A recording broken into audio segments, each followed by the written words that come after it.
Hi everyone and welcome back to my channel. My name is Kathleen. In today's video I wanted to go ahead and share with you guys the books that I read during the month of October. I feel like October went by really fast. However, I had a great reading month.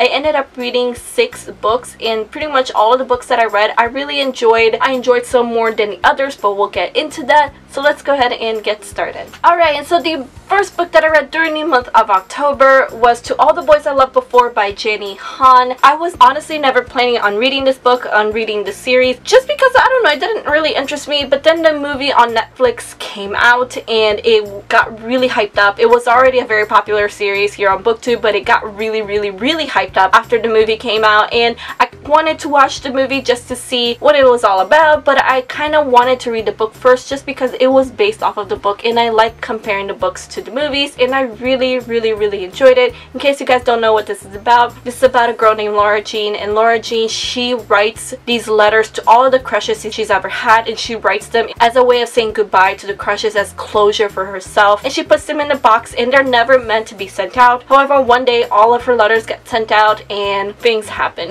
and it's an adorable story. It's a really lighthearted contemporary. I ended up giving this book 4.5 stars, and the reason why I knocked half a star is because I hated the way it ended. It ends on a cliffhanger, and I really didn't like that. I was actually very angry at how it ended. When I finished reading this book, I thought I was missing like a chapter from the book or something. I still enjoyed the book for what it was, and I really cannot wait to get into the next book because obviously it ended on a cliffhanger, and I really want to know what happens next. The next book that I read during the month of October is a book that I started reading during the month of September, and it is In the Afterlife by Alexandra Bracken. This is the third and final book in the original Darkest Minds trilogy, and I loved this book. As with every other book in the series, I loved it. I loved how it ended. I do feel like I wish the ending was a little bit more fleshed out. There is one more book that Alexandra Bracken wrote from this story, The Darkest Legacy, which is supposed to pick up a few years after this book, following one of the characters from this book, and I cannot wait to get into that. But I feel like this trilogy, the original trilogy, ended really nicely with this book. I love that most things got resolved. It became one of my favorite YA dystopians. It's a great series. If you have not picked up The Darkest Minds, I would really recommend it because I feel like this is a series that every book is really good. And of course, I did give this book 5 stars. And then the next book that I read during the month of October was A Madness So Discreet by Mindy McGinnis. This was my wrapped book for the month of October. I wasn't sure going into this book how I would feel about it because this book is a little bit spooky.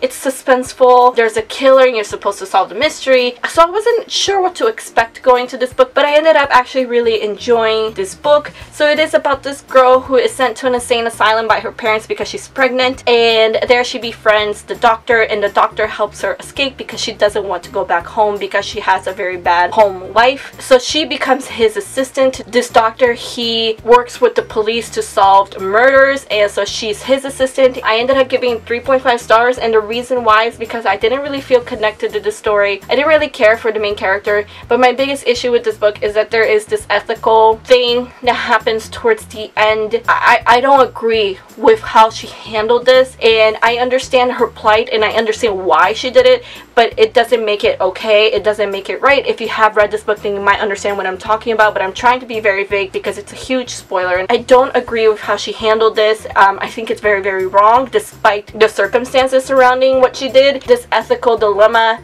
didn't really get resolved correctly, and so I didn't like that part about this book. So that's why I ended up giving this book 3.5 stars. And then the next book that I read in October was a reread for me, and it was Strange to Dreamer by Laini Taylor. I reread this book in anticipation to read Muse of Nightmares, which came out in October, and Muse of Nightmares was the BIBLIO Squad's book pick of the month for the month of October. And the reason why I wanted to reread this book is because I forgot a lot of details about what happened in this book, a lot of important details, and I felt like I needed to reread this book before I got into Muse of Nightmares. And this also happens to be one of my favorite books of all time. It was one of my favorite books that I read last year, so I was completely okay with rereading this book. Rereading this book reminded me all the reasons why I loved this book in the first place. I originally gave this book 4.5 stars when I read it last year, but that's because last year I thought the beginning was very boring, but this time I thoroughly enjoyed the entire reading experience with this book, so I upped my rating to a 5 stars. It is beautiful, it is magical, and the writing is gorgeous. And if you guys haven't read this book,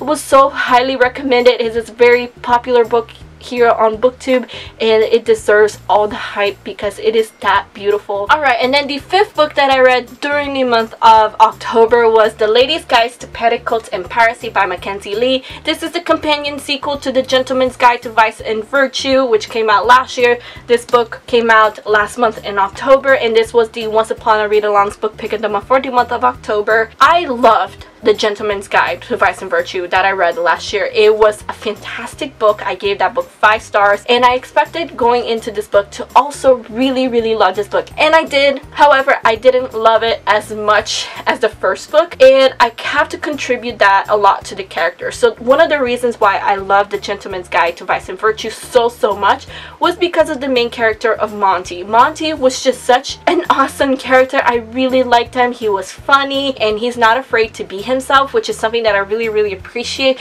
especially during the time period in which he's alive. And so I really love The Gentleman's Guide to Vice and Virtue. A lot of it is because of Monty, because he's such a great character. I loved reading about him. When I went into this book, I obviously wasn't expecting for Monty to be in this book at all. This is based on his sister. It's a companion sequel. It's regarding her story, not Monty. And while Monty does appear in this book, we're primarily following his sister. I didn't feel the magic in this book as much as I felt with the first book. I found his sister Felicity to be very annoying sometimes. Sometimes she tends to have this greater than thou attitude, and I found her to be very annoying during those times. But otherwise, I really enjoyed this book. I lived for the moments when Monty showed up in the book, but otherwise I really liked the story. Again, we're traveling all over the place as with the first book. I hope that Mackenzie Lee writes more within this world. I ended up rating this book 4 stars. And the final book that I read during the month of October, I love this book so much. It was The Music Nightmares by Laini Taylor. This is the sequel to Strange the Dreamer. This was the BIBLIO Squad's book pick of the month for the month of October, and I loved this book. It was amazing. It kind of went a different direction than I expected when I finished Strange the Dreamer. I think it had a nice closure. It ended really well. Laini Taylor left the ending to this book very open, so it's possible she may write more in this universe, and I really hope she does, because it was such a great book. I don't know how to express my love for this book correctly. If you guys would like to hear more of my thoughts and feelings on this book, spoilery thoughts and feelings, then I'll leave the live show linked on the screen for you guys to check it out. I didn't think this book was gonna live up to Strange the Dreamer, but it did, and it was amazing. Of course, I rated this book 5 stars. And there you guys go. That is the 6 books that I read during the month of October. I had a great reading month. I hope that this coming month, November, is just as great as last month, because I really did enjoy all of the books that I read. Let me know down in the comments below what was your favorite book that you read during the month of October, because I would really love to know. Anyway guys, thank you all so much for watching. I really hope you enjoyed this video. Please give it a like if you did, and subscribe to my channel if you're not already. All of my social medias are linked down below, including Twitter, Instagram, and Goodreads if you'd like to follow me. I hope to see you guys on my next video. Have a good day guys, and keep reading. Bye!